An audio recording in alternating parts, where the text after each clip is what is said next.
Is it recording now? One must not get one's knickers in a twist. I'm trying. These are the stories your granny never told. Clint Eastwood loved my apple pie. I was raising a cow and 50 sheep and 2 chickens. I slipped upon some spilled onions on the road and crashed my motorbike.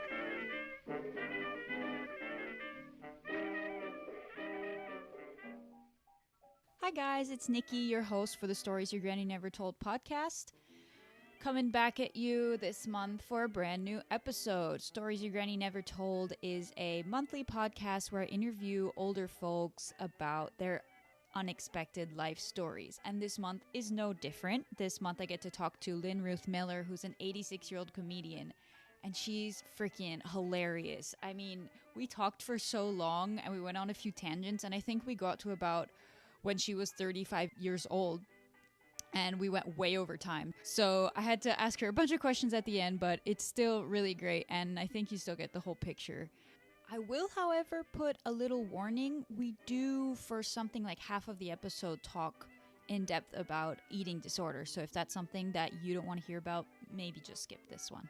Just a little notification at the top here. I'm running a giveaway for the brand new merch that I have, which is all the quotes, the advice quotes from the grannies and grandpas of the previous episodes. Go head over to Stories Your Granny Never Told on Instagram, and you can find that post and comment and like and follow and share with all your friends, and you can get a chance to win a cool mask or something, or a t-shirt. Anyways, without any further ado, here is the interview with Lynn Ruth Miller. Can we start out with your name, what you would like me to call you, and your age? Okay, I'm Lynn Ruth Miller, and I like you to call me Lynn Ruth. And I am 86, almost 87. I'll be 87 in three months, I think. Okay, congratulations. Not even 2 months.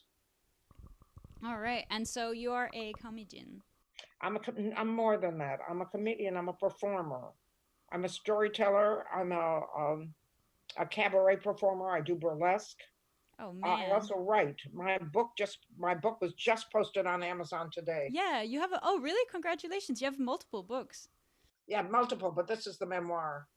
Oh wow! Oh, I'll have to read it. I'm excited. Well, if you like comedy, it tells pretty much how I formulate a set.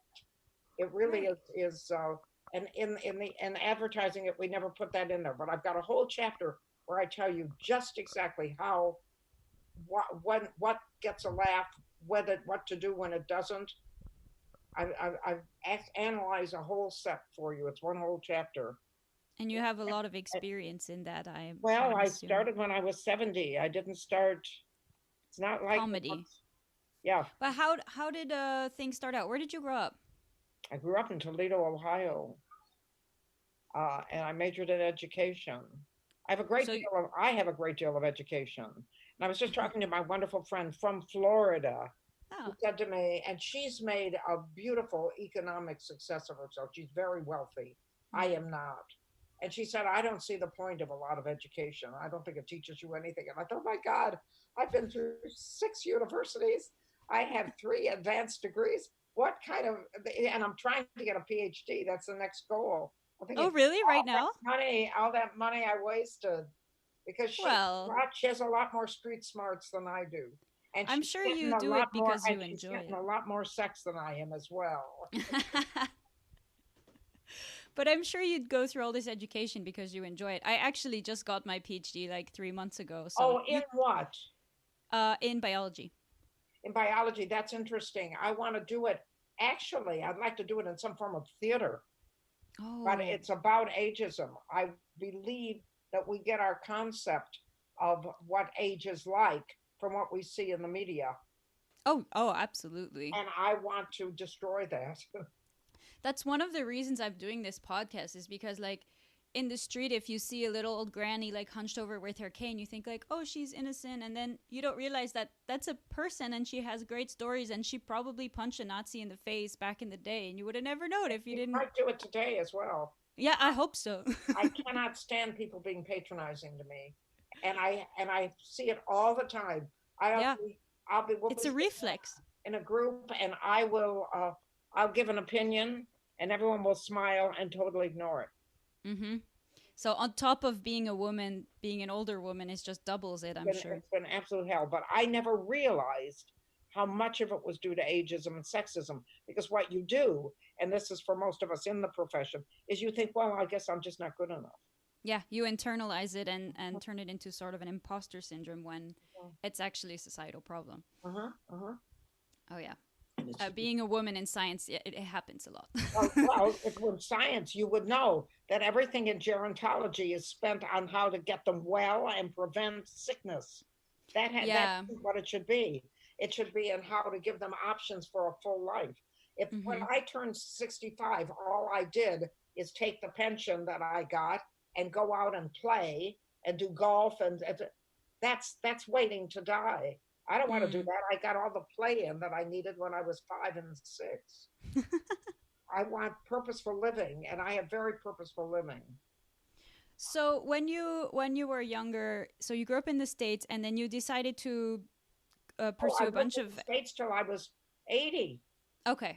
So you've lived almost your whole life in the States, right? And you went to a bunch of universities.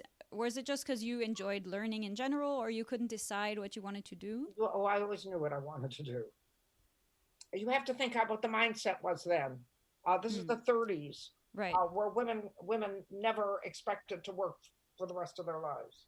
You were supported by your husband. So the first 20 years was looking for a husband and not finding one. And then so when I got a degree, one of the people always say, do you regret anything? And I always say no, but there is one thing I regret. I regret that my mindset would not permit me to major in what I loved, which at that time would have been creative writing. I was a writer. I've been a writer since I was 10. Oh, wow. That would have changed really the whole life. But you had to earn a living, and you had what you thought of then, this is in the late 40s, is to get an interim job, not for life, till you married. And then you would probably work for a couple years to accumulate money while he was establishing himself. So you figure, what do you train for? They're only going to do for about 5 years. And so I trained to be an elementary school teacher. I didn't train for that. I trained to be a kindergarten teacher. But I got my job as an elementary school, which is another mistake. But I understand why I made that one. Yeah, that's an interesting prospect to say, like, okay, you're going to have a job for 5 years, so just pick something and then whatever, it doesn't matter. And I happen to love children. I wanted children, and I had been doing daycare since I was 14. So this was a natural for me. I want to do kindergarten, not grade school. But as the story of you should get my book. It's got that in there. But the job that when I graduated, I seem to have a knack for graduating when the profession I'm trying to graduate in is glutted. But this time, they didn't want kindergarten teachers, which is what I wanted to do. I never, ever wanted to teach a subject, ever. But I had to support myself. Yeah. I didn't have a husband, and I didn't have a relationship when I graduated from Michigan. And even then, when the sort of women workforce was happening in America, because the men were like off to war, they didn't sort of think about future careers for women? No, they couldn't wait to get out of the factories and back in the home. Okay. It was a shame because a lot more could have happened then. And you probably don't remember any of this. There was a woman named Veronica Lake who was very popular, who wore her hair draped over one eye. And all the women in America wanted to be beautiful like Veronica Lake, so they let their hair grow long. And when they worked in the factories, they got it caught in the machinery.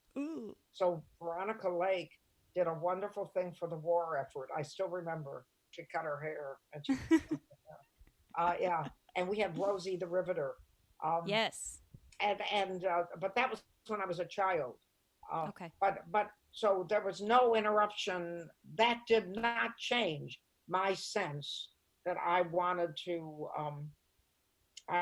get married and have children. That was what little girls wanted, and I wanted it. And I did not have a happy childhood. I had a miserable childhood. But however, I did not have I was not monetarily deprived. Okay. My father was wealthy. In that sense, I was privileged. Um, but I had a very, very turbulent childhood, and I was determined to do it better. Of I was course. going to do it better. And I was very progressive. People don't know about the University of Michigan, but they're learning now because Sasha, who is Obama's kid, is going Yeah. to the University of Michigan. So now they know it's an amazingly great school, but nobody knew about it. I went to undergraduate there. Um, and and and Michigan was very, very avant-garde and very, very progressive. But even so, and I was very progressive. I mean, I wanted to live on a farm where my children would have, instead of a swing, we'd have a tire that they would swing. We would make our own, we'd grow our own food, and we'd bake together, and we'd make our own entertainment. And I would, if I would have actually Sounds gotten that great. life, yeah, if I would have gotten that life, I would have killed myself. But that was what I wanted. I didn't realize that I am a product of a decadent age. Ah, Um, that's amazing. yeah, yeah. So, that's what I wanted. And I wanted, and when I would talk about what I wanted with my life, you could almost hear the violins playing. And thank God I didn't get it. I've always said that not one single dream that I had came true, and it was the best thing that ever happened to me. That's a really good way of looking at And things. it's really true. It's really true. I have I have the most beautiful life right now. That's great. It So is. after you went to become a teacher, what happened after that? I found a husband.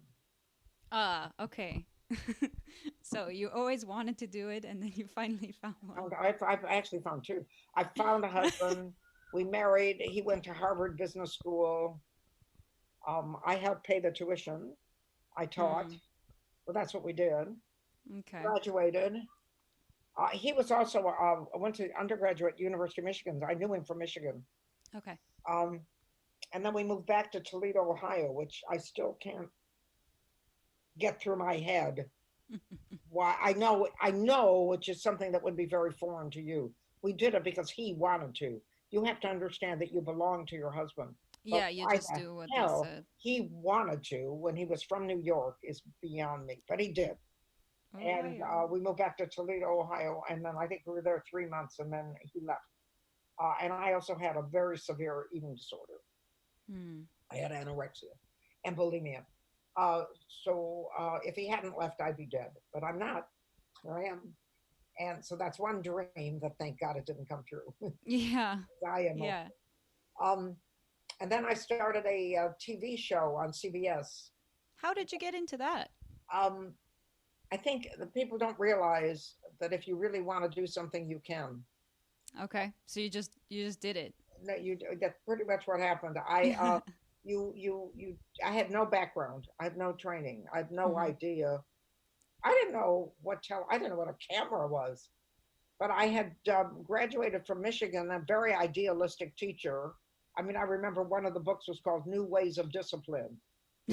When I was young, they used to smack you, but our new Yeah. ways was reflecting. I don't know whether you know the Rogers technique. Uh, That's where you maybe? reflect the patient, what the patient says. You reflect. So when Oh, the yes. kid would throw a wet washcloth at another kid, you would say, "Ah, Ronald, you didn't mean to do that, did you?" And Ronald would say, "Yes, I certainly did." And you want to kill him, but you reflect. You reflect, and you say, "Yes, you certainly did." Yes, I certainly did. Yeah, You just keep yeah, going. you reflect what they say. It's a Rogers. There's new ways of discipline. I remember that. Um, and what I remember most about it is we were studying new ways of discipline, and at the beginning of the course, there was a woman there that was pregnant, and and all the way through, she was getting bigger and bigger. And on our last day, which was our exam, she wasn't there because she was giving birth. Unlucky. And I don't know what she did with the kid, but I know she didn't hit him because that was what we learned. She learned the whole course. Well, that's She reflected its feelings when it was born. Ah! Yeah, like that. That's what happened. Um, so I was very idealistic about everything. So I had seen, and then by the time I started Romper Room, I had a master's degree in education because after my first divorce, I was at a loss. And whenever I'm at a loss, I go to school. So That's a pretty good way of coping with that. It's wonderful. Yeah. It is really the best way because you don't have time to feel sorry for yourself. You just got to work. And it's work. I mean, you've got things you got to do. So I had a master's degree in creative arts for children. And I saw Romper Room, which is a big program at that time. And it violated everything I had learned in school. Mm. So CBS had just started in Toledo. It was WTOL TV. And I was on my lunch hour because I was working for my father. I was a secretary at that time. And I walked by the brand new station and I thought, I'm going to tell them how lousy that show is. I cannot believe I did this. I thought, no, I'm going to tell them it's really a piece of crap and they should know about it. They're destroying the minds of our children in Toledo, Ohio. But I walked in and I mean, he was busy organizing the station. It was like the first week. Oh, wow. And I just walked in and the girl at the front desk said, would you have an appointment? And I said, no, I just would like to talk to the manager. And it worked. It would never work now. No. Yeah, that's one of those his things. The door was open. So I just walked in and I said, hi. And this guy's in the midst of trying to balance a budget for a TV station. And TV was brand new. Well, not brand new, but pretty new then. Mm. Oh, it had been around. I know it'd been around because when I was in grade school, we had a TV. So, but this was our own station in Toledo and it was CBS. So I said to him, oh, I just saw Romper Room. So now he's interested. It's one of his programs. Mm. So how'd you like it? I said, it's a piece of trash. and now he's mad because in the first place, I interrupted him and I wasn't very nice. So he said, well, if you think, and he's just talking. He said, well, if you think you can do better, you can do it. And I said, I bet I can. And I got the program. He said, okay, if you can find us. And then he was working on budgeting and they do public service programs where he had to get people to do programs for nothing. Okay. So he said to me, if you can get a sponsor, I'll give you a program. Okay. And I said, okay. And I got a sponsor.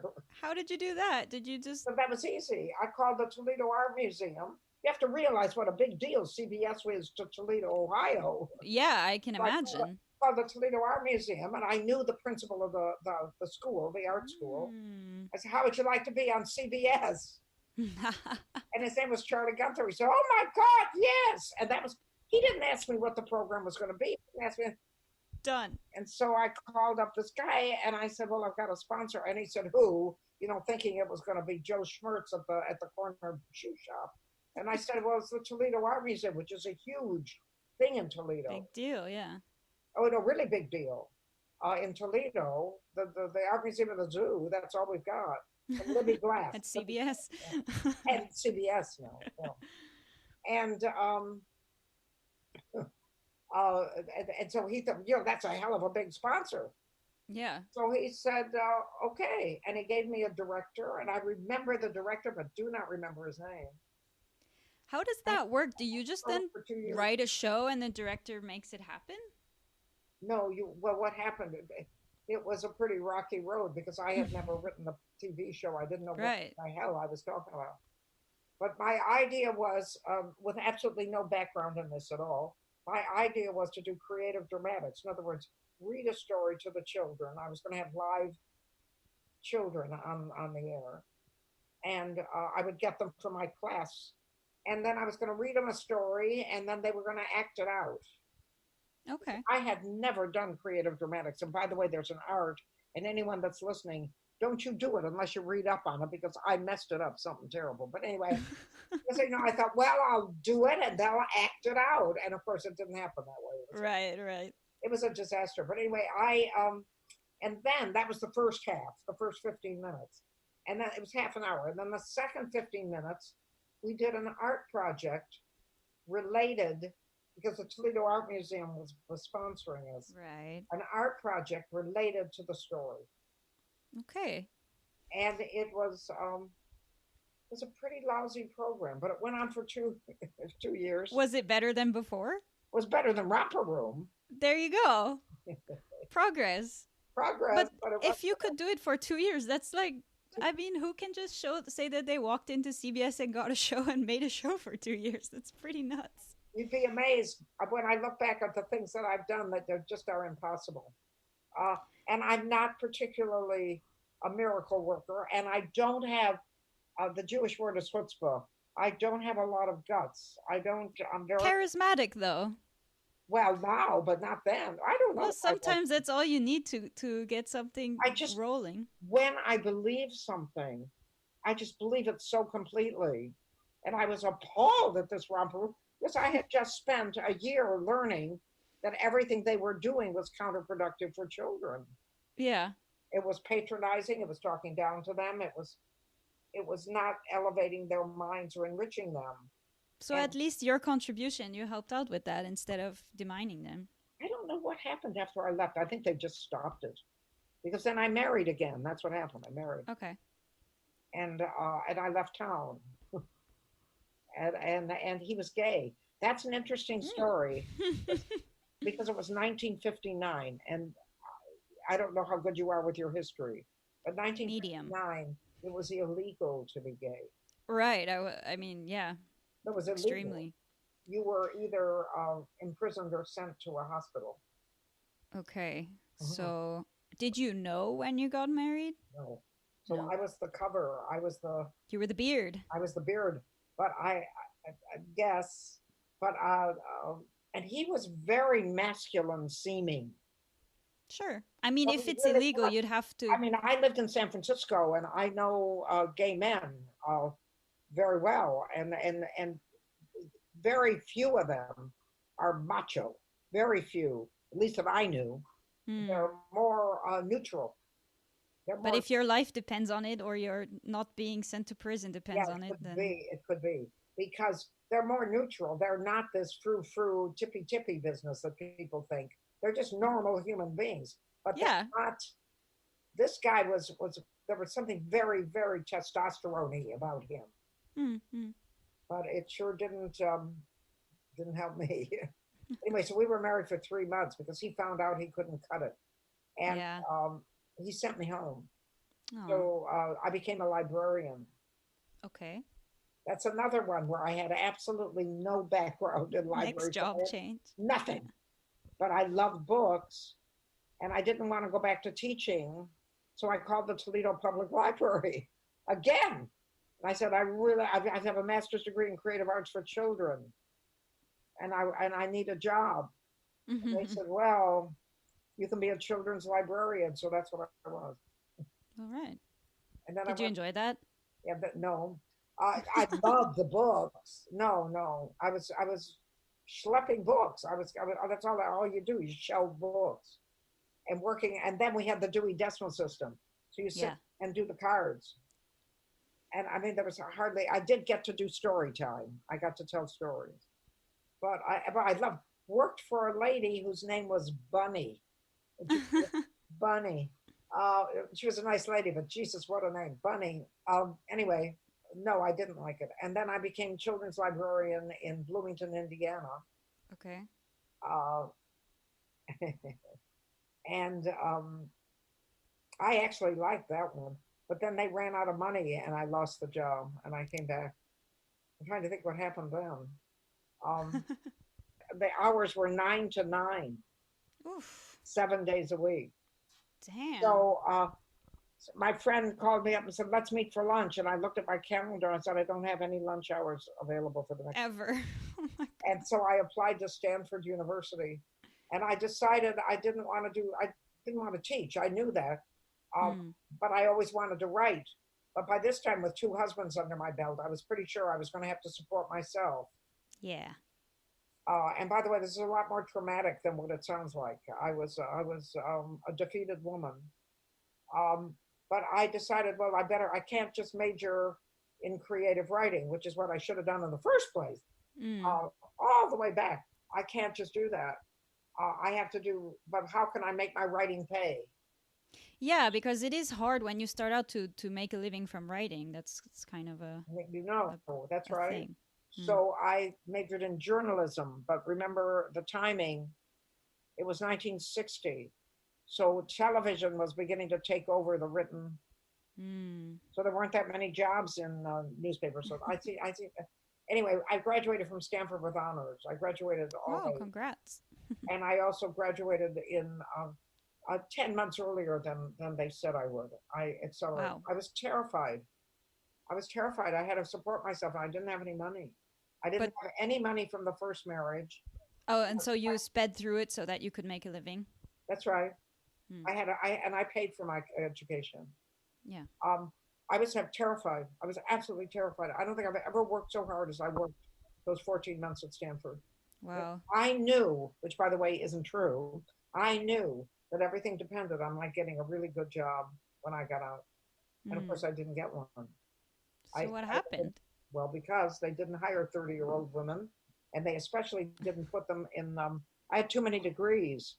Oh, you're overqualified. That's right. Because what they would have hired me for is to be a gopher. Do you know what that is? Just run around bringing everybody pens and pencils.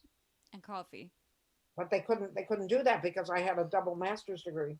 Yeah, you betcha. I was with honors. I was the top of the class in all 3 universities. So all of that work and stress, and then you're too qualified. And it defeated me. It was, and I was a woman. They were sure I was going to get pregnant, which is interesting since the last one was a gay one, and I had wasn't going to happen. She'll just get pregnant, and she'll marry. So frustrating. I was 30. I got the degree the year after Kennedy was assassinated. So it was a really gorgeous experience because I was studying journalism while Kennedy was being assassinated. Yeah, that must have really God, it was so interesting. Impacted that. And do you have like a specific memory about that event? I remember I didn't watch it because I didn't have television.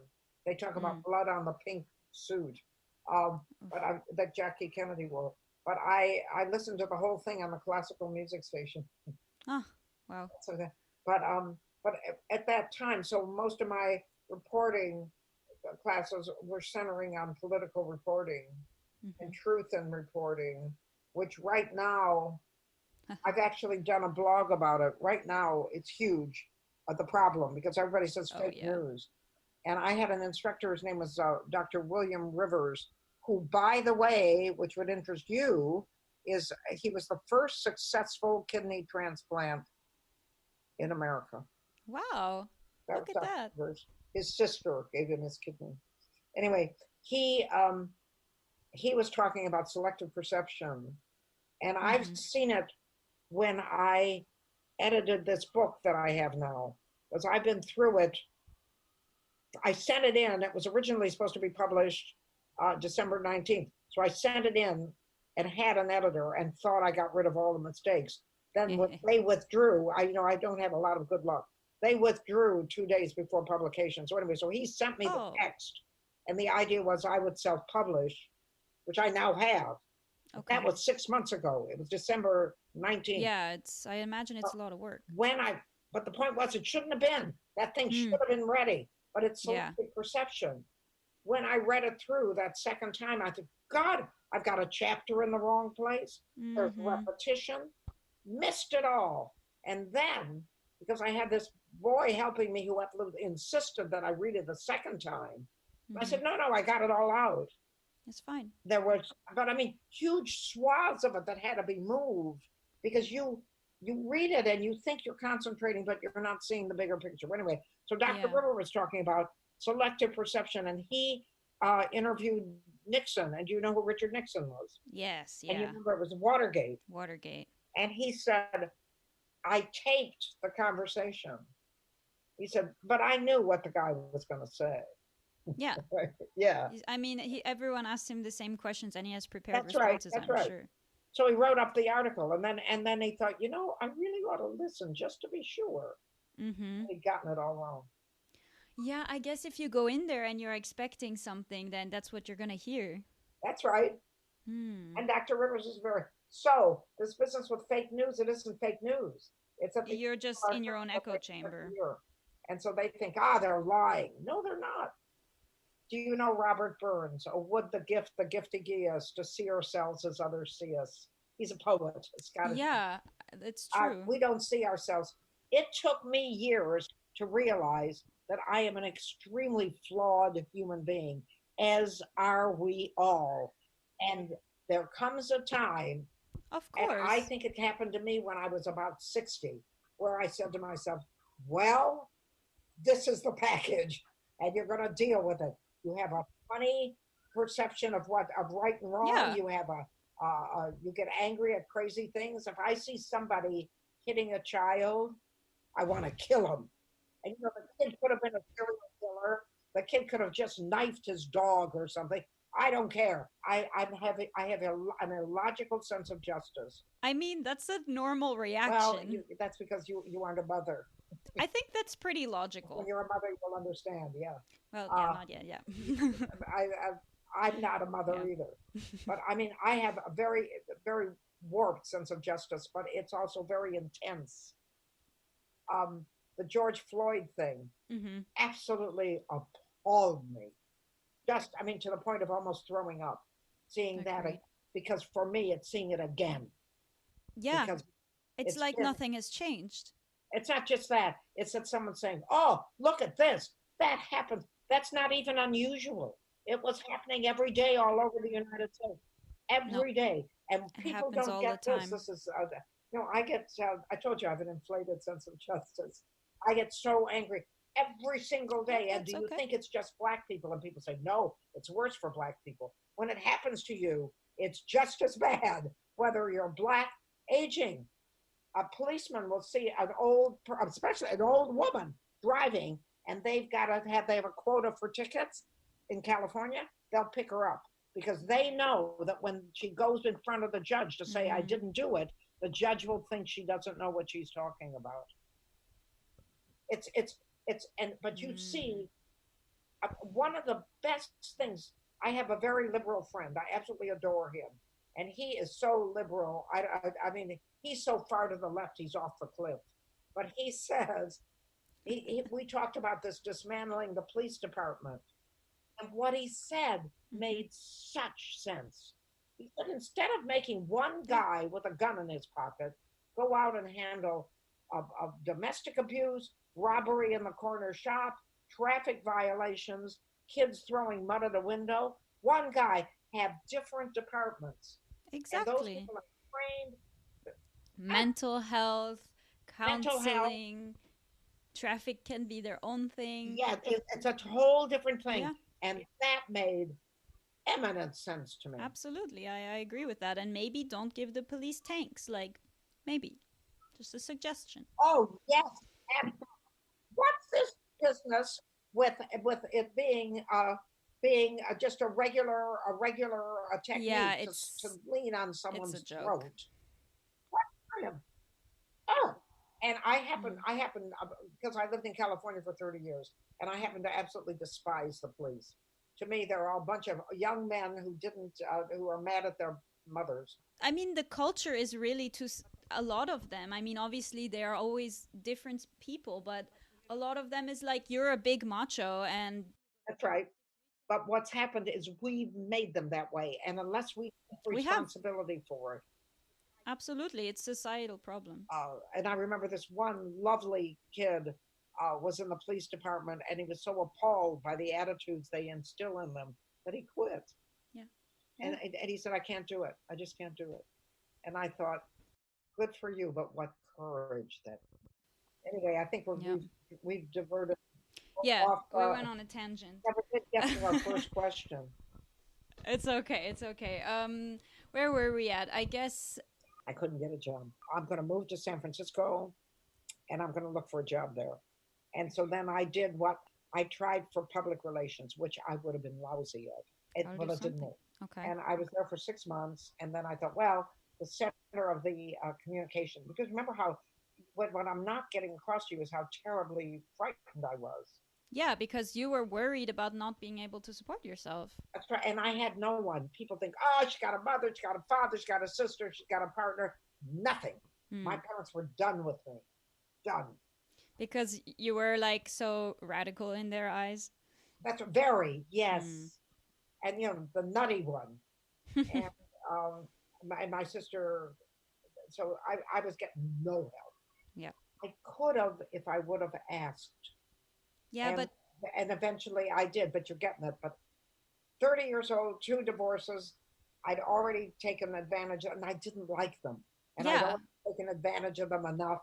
It was so distasteful to me. So Mhm. I was terrified. And I was also running out of money. So I took what money I had left and I moved from San Francisco after 6 months to New York. And I lived right next door to the United Nations building, Oh, very nice. big apartment building. And it was affordable at that time because I don't know how else I did it. And I tried to find a job and afternoons, I used to go to afternoon matinees and try to find a Aw, job. Yeah. very nice. Yeah, because you could afford afternoon matinees. Remember, this is 1964, Mm. end of 64, beginning of 65. And I couldn't find a job. And I applied to everything and everywhere. And finally, I had a nervous breakdown. And I No. did what I didn't want to do. I called my father and Mm. I said, "This is it. I can't live." And he came and collected me and he brought me home and he said, "Well, you can't stay at the house," which by the way, I didn't want to anyway. Yeah. And I had no money. I cannot figure when I tell this story what the hell I was doing because by that time, the alimony that the gay guy was paying me stopped. He paid me $125 a month for Mhm. 2 years. So it had stopped because 14 months at Stanford, 6 months in San Francisco, I was probably getting the tail end of it in New York. Okay. So my father was a millionaire and I had nothing. And I trying to think how I evidently am much more resourceful than I think. But I Yeah. applied immediately. I think I spent maybe a night in my parents' home for charity housing. Okay. And I got it because I had nothing. Yeah. Um, I got it immediately. But I want to tell you, I've never had a flat as lovely as that one. Really? Oh. And do not think that charity housing is a bunch of slobs that crap all over everything. This was an immaculate building. Hmm. I lived across the hall from a guy named Ernie with emphysema, and I still smoked. I had the best neighbors in the world. Yeah. They let me do the garden outside the window. And then while I was there, and you have to understand the emotional situation there, I invested everything in this job that was going to make me famous. Yeah, and then it didn't pan out. It certainly didn't. And I mean, and that was not without trying. Yeah, and you tried like really hard. But you also have to realize what your self-image is by that time. Yeah, well, you probably think I can't do anything right because no one wants to hire me. It's so sad that we associate, working a job to our self-image. I'd like to talk about that a lot too. Why do we think we have to work? Capitalism. Which I hate. Right. You've got to read Adrienne Rich. Okay. Adrienne Rich, her poetry, it's lesbian poetry, and it doesn't turn me on. But although after what I've been through, something should, but it doesn't. But anyway, her essays will grab you and just, and capitalism is how my father made his money. Mm-hmm. And I thought, I never realized I'm sitting there working for, and especially me, because I always worked for below minimum wage. So I'm working below minimum wage, killing myself. So some guy can be sitting in his penthouse with his 50 mistresses. And you saw both ends of the spectrum since your family was... Never. I mean, look how old I was when I realized that I was 80. I'm 86. I was 80. It was this year. I was 86 when I figured this out. Mm-hmm. How could I have lived through all this and been a victim of it Mm-hmm. and never realized it? So anyway, I really wanted a job. And I started looking. So I decided, okay, with all these degrees, I must be able to teach. Yeah, So even though you didn't want to teach. Yeah, but you have to realize what my self-image was, what you really can't, because you don't think it's the society that's rejecting you. No, You it's think you. you're not good enough. Yeah, if you get enough rejections, it's hard to think you're great if no one wants to hire you. I mean, so many people have been there, even if it's just for 6 months looking for a job. And I'm sure right now so many people are out of a job just out of an unfortunate Horrible. situation. What did I say? Applying for jobs is like standing nude on the auction block. Yeah. Remember, we didn't have computers. You had to go to them and hear them say, no, we don't want you. Yeah. You had to pay postage to send your resume and your... That must hurt to buy those stamps just to be, they're going to say no. It was a nightmare. But anyway, so I went to Toledo University, which is a stinko university, but I got my second master's there, my master's in education there. I figured, well, I've got a master's from Stanford University. These professors couldn't even get into Stanford University. And I know I'm right. They couldn't have. They were so stupid. But anyway, so and the guy said to me, oh, but you don't have a PhD. So I said, no, I guess I don't. Subtext, you're no woman. Yeah, well, I'm thinking, one more. Where am I supposed to get the money to get a PhD? Yeah, and then when you're going to have a PhD, they're going to say, oh, but you're overqualified. Oh, but you're so overqualified, yeah. So, as it is with women, I walked out of the university, and I still remember this, and there was a beautiful, Toledo was very pretty. It really, except in the industrial parts, really pretty, manicured lawns, lots of gorgeous foliage. It's gorgeous. And as I walked down this beautiful garden path to the community and technical college, and I thought, I better go to the bathroom before I go drive home. Mm-hmm. So I stopped to go to the bathroom, and this woman who still is in touch with me, whose name is Susan Bannister, and she was this very prim, I'm Jewish, and this is very non-Jewish. Blonde curls, horn-rimmed harlequin glasses. Oh, yeah. Very thin, little pursed lips. Little dress. Yeah, no, she was wearing a dress. Of course she was. Little teeny pearthy nose. Mine is, of course, out to here. No. And she looks up at me. I'm just coming out of the ladies' room. And don't ask why. Something about me must have said something to Susan. She said to me, so why are you here? And I thought, well, that isn't the dumbest question I've ever heard. I have to go to the toilet. To pee. Yeah.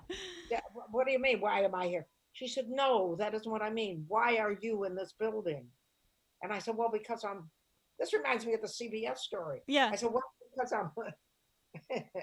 I said, I'm looking for a teaching job. And she said, we always need teachers at Comtech. There you go. I got the job that afternoon. Oh, man. She called the dean, and the dean, you can't see me, honey, because I'm sitting down. I'm 4'10". Okay. I'm very little. And then I was 5'2". This little man comes out who was 5'2", and he said to me, and I didn't get what he meant.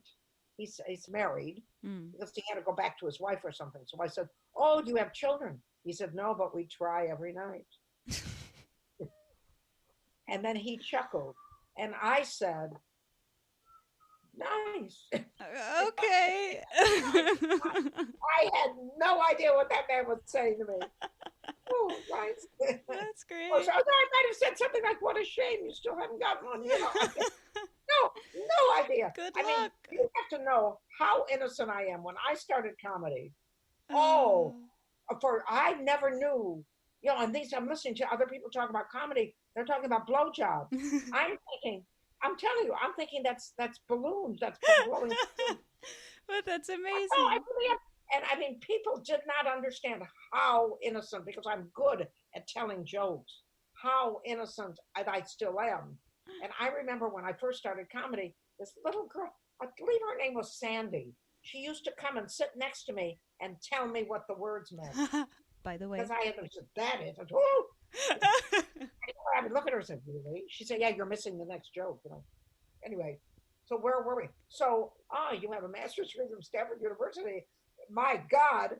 He said, but we can't, and I've heard this before, we can't hire you full time. We'll put you on part-time.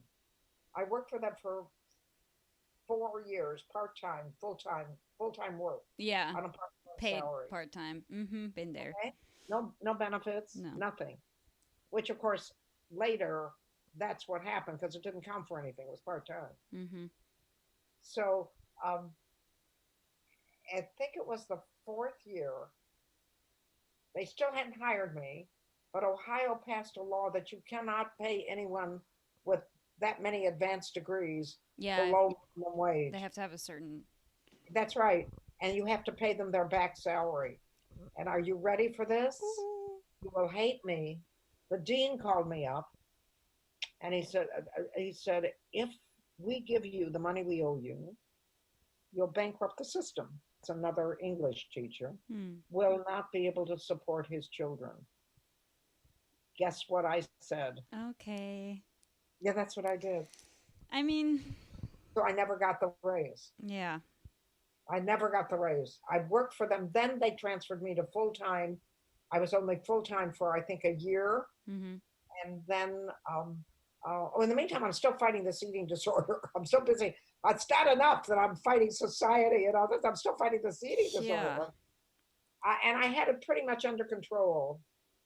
But by yourself, or did you go to therapy? By myself. Wow. Girls in those days didn't go to psychiatrists unless they were absolutely... Was it very or more widespread eating disorders at the time because of like body image? No. Nobody knew what it was. Right. I guess it wasn't really diagnosed. Mm-mm. Mm-mm. When I had it during the first marriage. I went to a doctor and I had anorexia and bulimia. And I think I said to him something like, I have just eaten 7 hamburgers, 4 chickens, and 6 quarts of milk. I think something's wrong with me. Yeah. And he's looking at me, and you have to understand, the anorexia was more prominent than the bulimia. Right. So I was emaciated. So he's like, huh. So he's looking, I wonder where it went. And, he probably said to me, are you shitting, Eliza? No, I'm constipated all the time. Because anorexics are, by the way. I was shocked when I read, you always think you're the only one. Mm-hmm. Anorexics are always constipated. I don't know why, but we always are. But anyway, so I told him about the cycle. Yeah. And he said, there's a name for what you got. And I said, yeah, crazy. He said, no. He said, no. I'll never forget this. I'll never forget this, Nikki. He said to me, it's called anorexia nervosa. Mm-hmm. He said, I want you to go out now and I want you to get a hamburger and French fries. And I am telling you, nothing will happen. So he thinks that you were just making it up. And I was too afraid to do it. But anyway, so now we're back to, I have just finally started working full time at the University of Toledo. I need to tell you, I don't want any tears for me. I loved college teaching. I loved it. I taught writing.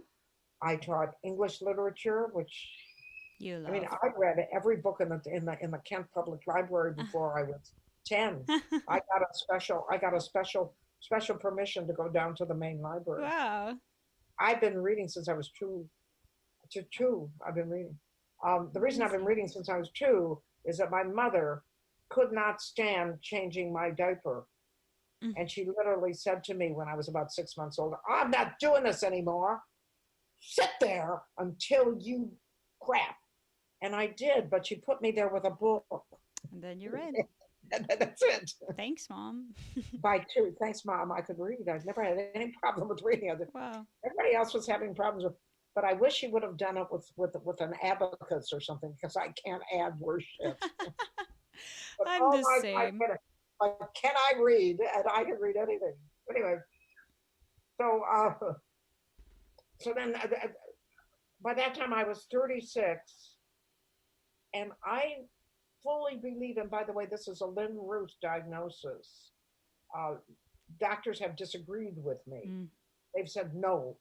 But I believe that what I did is the thought of being crazy was so abhorrent to me that I internalized the anorexia, because what happened is I stopped digesting. And then I was turned down for tenure. Yeah, because the guy I protected voted against me. So at that point, I was beating my head again in a profession I didn't want to be in. I still wanted to write. I was still sending out resumes. Nothing. So during this whole time, you were still trying to get to write. No, I've got this dream. Yeah, I'm going to do it. And I said, and just so much failure, no relationship, no. I'm dying to meet anyone, and I'm so sorry, men. I know this is a gross generalization, but the men that were interested in me were either so fucking stupid, or else they were gross.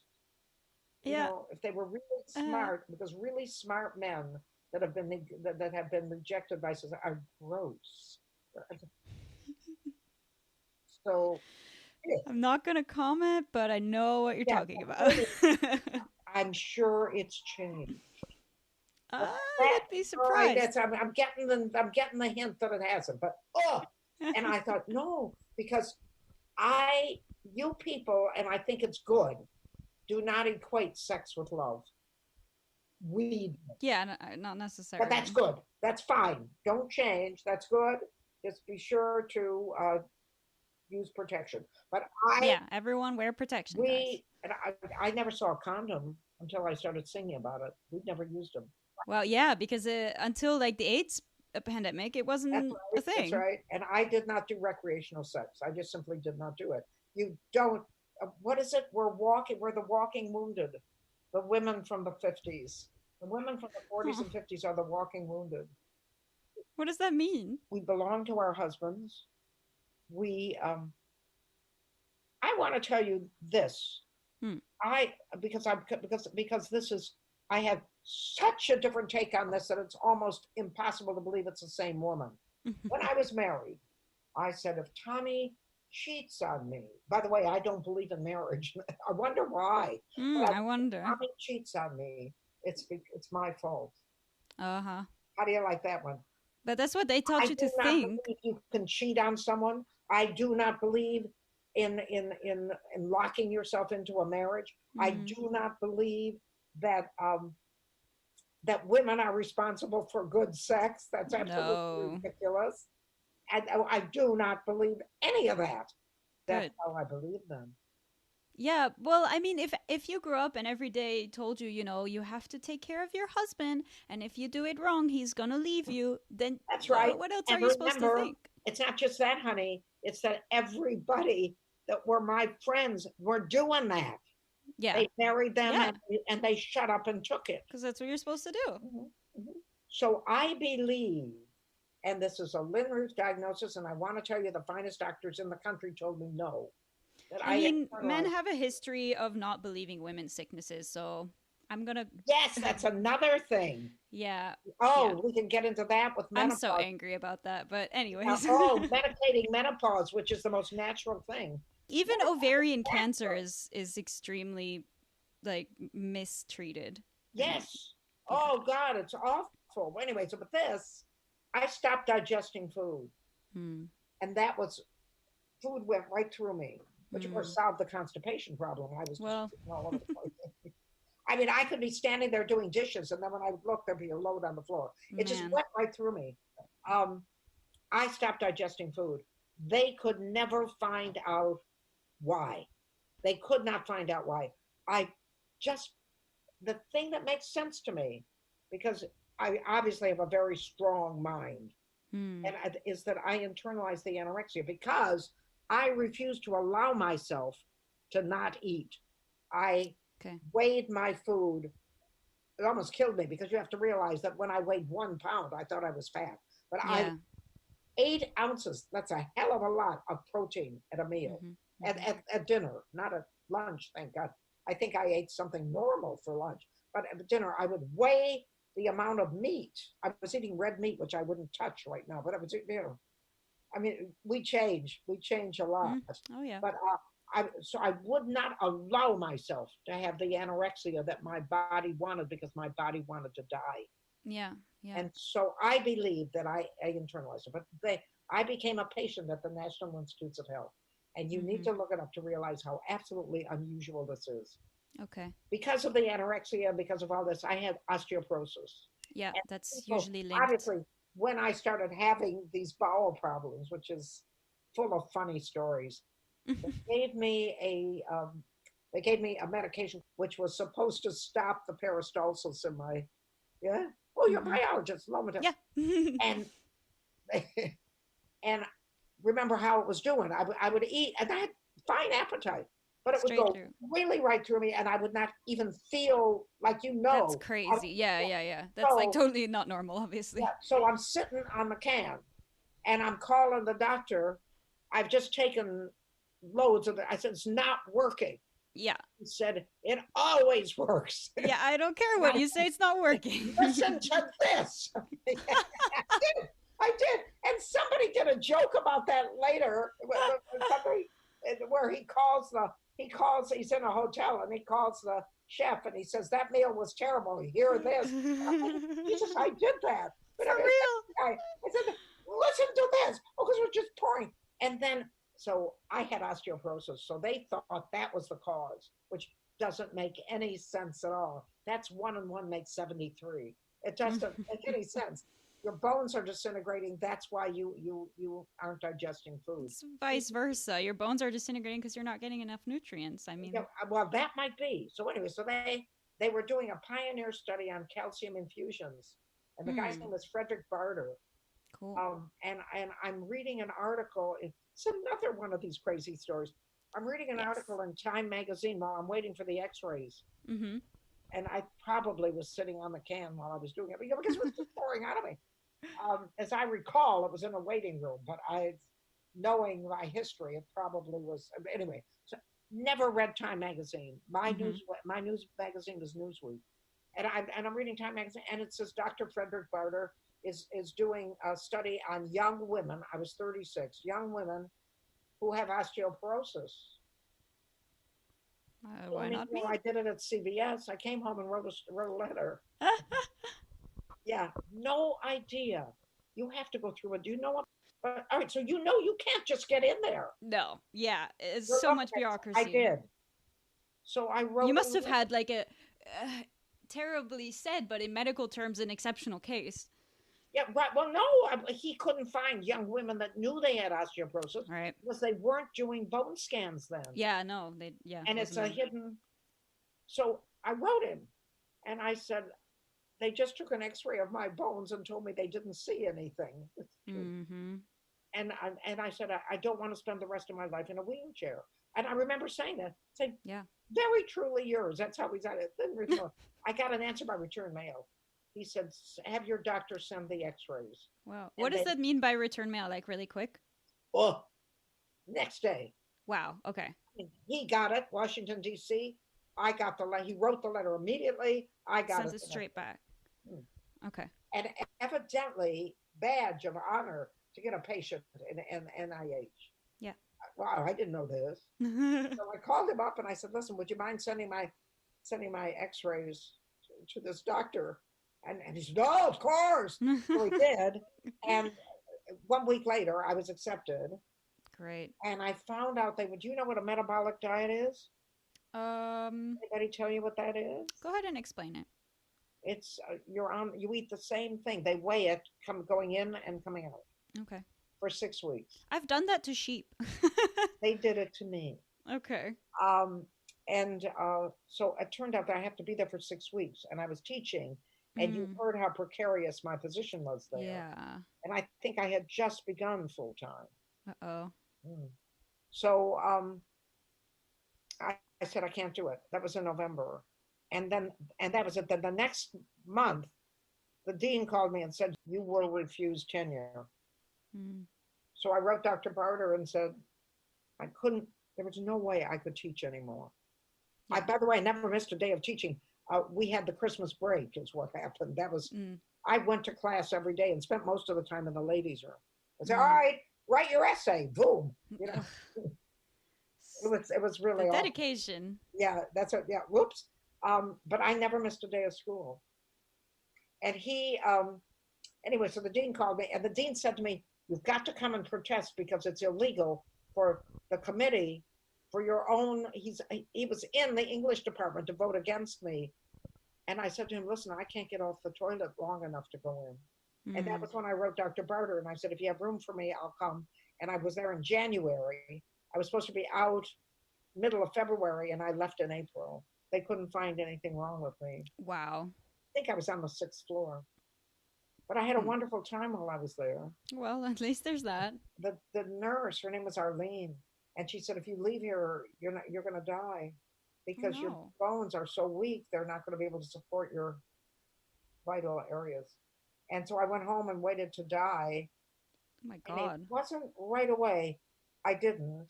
Instead, I still can't believe what the relapse was, but for some reason, it was a relapse. In other words, even worse than what was going. And I went back again for another 2 months. Wow. And then that was when it happened. And then my mother, who never believed I was really sick, you had to see what I looked like. Yeah. I mean, that's just denial at that point. Me pulling my craziness again. Mm-hmm. Crazy Lynn Ruth. But I mean, I weighed 55 pounds. Just bones and skin. And it was all bloat. Damn. I was retaining water. So she called me up and she said, you've been gone. It's been 7 months. Mm-hmm. And no one has done my garden. And I said, all right. And I went, I drove, I was driving Fords at the time. I drove, I don't know how to explain it because you're living in New York. Where she lived was a suburb of Toledo, and where I lived was by that time I was in a trailer court. Mm-hmm. I'm trailer trash is what I am. Congratulations. That's trailer trash. So it was a good 40 miles to get to her place. Okay. So I drove there and I did her garden, and then I drove back, and I didn't realize how weak I really was. Yeah. So I pulled up behind a cement mixer, and I didn't step hard enough on the brake, and I coasted into it.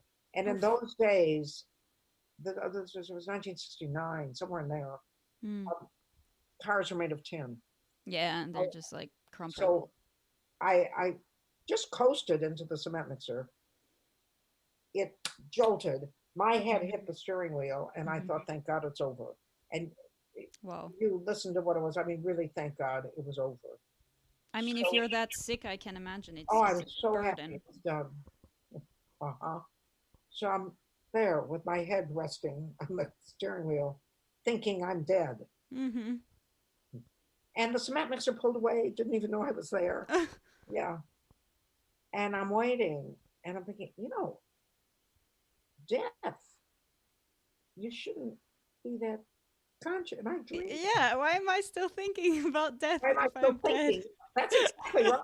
Wait a second. That is exactly, I mean, and it was exactly that. Wait a second. So I took the arm that I didn't think would still be there, and I opened up the door, and this is really true. This is not a joke. People think it's a joke, but this is real.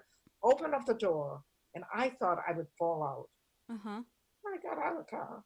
And I looked at the front of the car. It was a Valiant. So it wasn't a Ford. It was a Valiant. Okay. And it was smashed. Yeah. And I had a bloody nose. That's it. Yeah. So I said, and I really said this. I said, you may not be much, but you're better than anything General. She won't give up. You're better than anything General Motors can make. There you go. Okay, but yeah, sorry, we pulled it out too long, but I wanted to get to the comedian part. So, well, that happened when I was 70, and you're only up to 36. Damn. So what happened is I got a job. I got a dog, and I walked myself back to health. Okay. Walked myself back to health, and it took me 9 years. Wow. Well, I'm glad. And then I got a job in Oklahoma City, and that's it. And then I just ended up being a comedian. I wanted to write a story when I was 70. I still hadn't gotten that job. Wow. But you wrote, right? When did you write your first book? Oh, I did all that in my 60s. Okay. So when I was 60, I started writing novels. Mm-hmm. That was going to be the new career. Yeah. Okay. I wrote 11 of them. Wow, 11? Never got any of them published. Yeah. Oh my God. Never got any of them published. I think when you listen to this story, you realize how really desperate I was. Mm-hmm. I just never could do anything. Well, you were unlucky. Well, I don't know whether I was unlucky or not, but I sure was trying. Anyway, lots of good things happened in between, but I was still determined to get that job. Mm-hmm. The New York Times didn't know what it was missing, and I was going to get that fucking job. And so when I was 70, and by that time I had my 2 television programs on public access TV, and I had What were those programs? one was Paint with Lynn. I haven't told you that story, but we'll never get done if I tell you that story. I'm also an artist. Okay. That happened when I got the job teaching art appreciation. I became an artist, so I could understand how to teach art appreciation. Sure. So can you see all those paintings are mine? Yeah, Everything behind you. Yeah, they're all over. So one was Paint with Lynn, which was a hands-on, very much like Little Playhouse. It was children doing art. Okay. But it was awful. No, no. The children would eat the art supplies. No. You know, that kid has a crayon up his nose. I mean, it was really awful. And the other one was a book review program, of course. Of course, And you it was love called, books. are you ready for this? Yeah. What's Hot Between the Covers? Nice. That's a And great title. I asked a friend of mine a couple months ago, he said, what was the name of your program? I said, What's Hot Between the Covers? He said, Menopausal Women. I said, I never thought of that. So you had your television shows.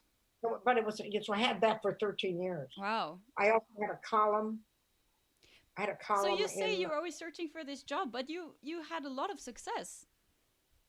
I didn't consider any of it. But you didn't consider it success to yourself. It was the tiding over till I got that job at the New York Times. What was your column about? It was called Thoughts While Walking the Dog. Oh, because I also had 1 million dogs by that time. Okay. I was the dog lady. Yeah. And it was humor columns. Okay. And then I got one book published called Starving Hearts. And I thought it was a failure because I'd sent it to every publisher in the United States and in Britain under 3 titles. Wow. The theory being they never read the thing anyway, Yeah. so I'll send it again. So I sent it 3 times to every single publisher. Okay. But eventually it did get picked up. And I found a man who was a vanity publisher, and he said, I said to him, if you've got a good novel, of course I had 11 of them. So if you have a good novel, how do you get it published? He said, you have to know someone. Yeah. He was a vanity publisher, but he published mine. There you go. And then when we got all ready to publish it, he wanted, it was 68. He wanted me to sign a contract for 10 years where he had all the rights. And I said, no, I'll be dead by the time I'm 78. I'm 86 now. I'm dead. So I refused. And he was really lovely. He said, well, okay. And then at that time, I was working for a bookstore for just to be able to take the books home. Yeah. No money. And she was working for a printer. And I didn't know the difference between printing and publishing. And she printed 100 copies of the books. And they sold out immediately. And Oh my God. I used that money to publish it properly. It's called Starving Hearts. So you published it yourself? Yep. It's beautiful, that book. Starving Hearts. You should, if you're interested in anorexia, if that's what it's about. Oh, okay. Hence the title. I will put a link in the show notes. Well, put a link in for Getting the Last Laugh. That's the new book. Okay. Getting the Last Laugh, but underline getting, because there's another one out there. There's an illegal one. Oh. When the people said they wouldn't publish, they still published. Sons of bitches. Yeah, these things. So you had this comedy column, and then you turned to actual stand-up. No, remember, I'm still trying to get the job. Right. But I'm 70 by this time. Okay. And I was promoting the books. And at the end, because I also had 2 Thoughts While Walking the Dog books. Oh, okay. Yeah. From your column. While I was promoting the books, at the end. So you're doing like a tour? Yeah, I would do book tours. At the end of the book talk, I would tell jokes. I'm really good at telling jokes. And you found out that when you were 70? Yeah, this one I'm 68, 69. I'm good at telling jokes. So they would invite me back to tell more jokes. Nobody ever bought the books. I mostly, for anyone that's listening, sold my books on Amazon. Okay. A relatively small amount face-to-face or at bookstores. Yeah. was on his Well, it's the new thing now, anyways. But then it wasn't the new thing. But Right. it's about, I've sold 7,000, I think. And when you consider that there was, Come on, that's a success. well, I still wasn't getting the job I wanted. So anyway,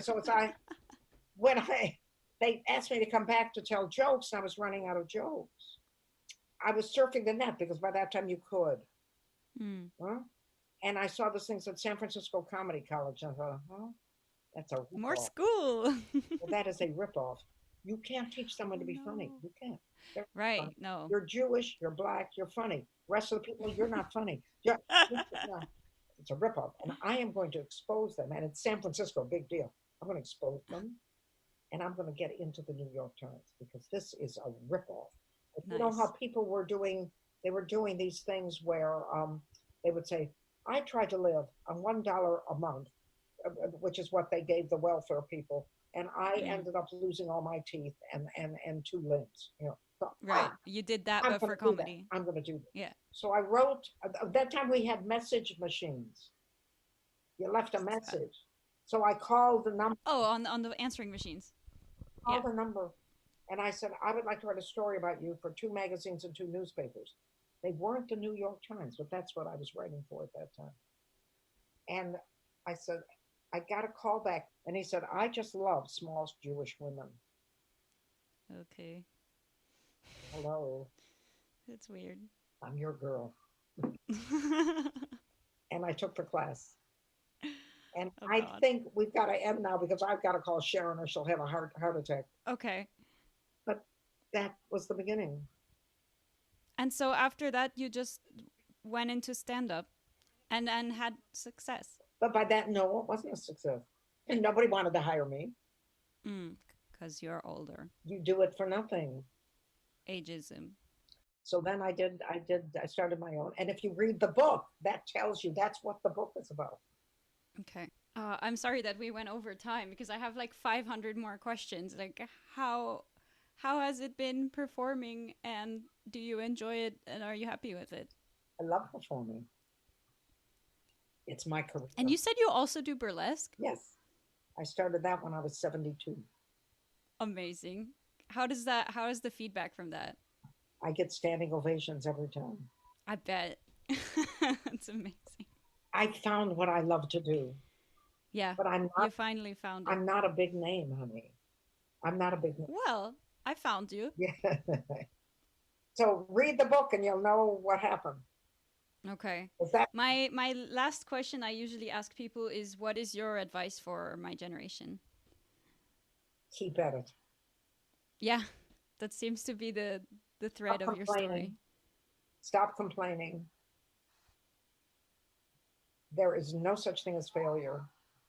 There is no such thing as failure. Everything you do is a stepping stone to what you're going to be. And don't listen to people don't listen to the Karens of the world. Don't listen to people that tell you that what you're doing is wrong or bad. Don't listen, because you know what you need to do. You know what's right for you. Have faith in yourself.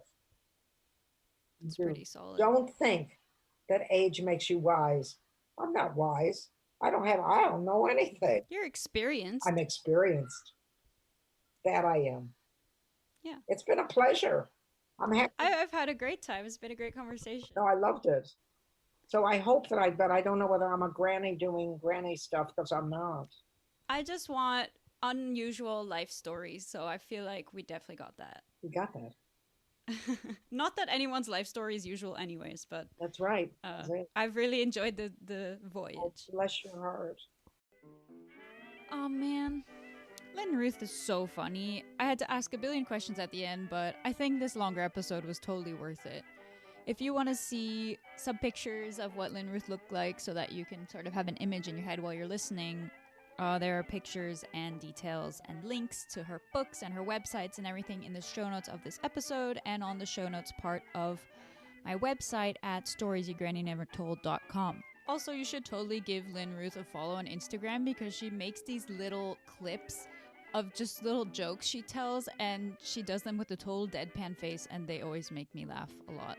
We are also on Facebook, Instagram, and Twitter at Stories Your Granny Never Told. Please like and subscribe. And also, I would super duper really appreciate it if you could leave a review on iTunes, because it really helps the podcast go up in the charts. Otherwise, just keep staying strong or whatever. And listen to Lynn Ruth's advice and wear a condom, guys. Okay, come on. Bye. See you next month.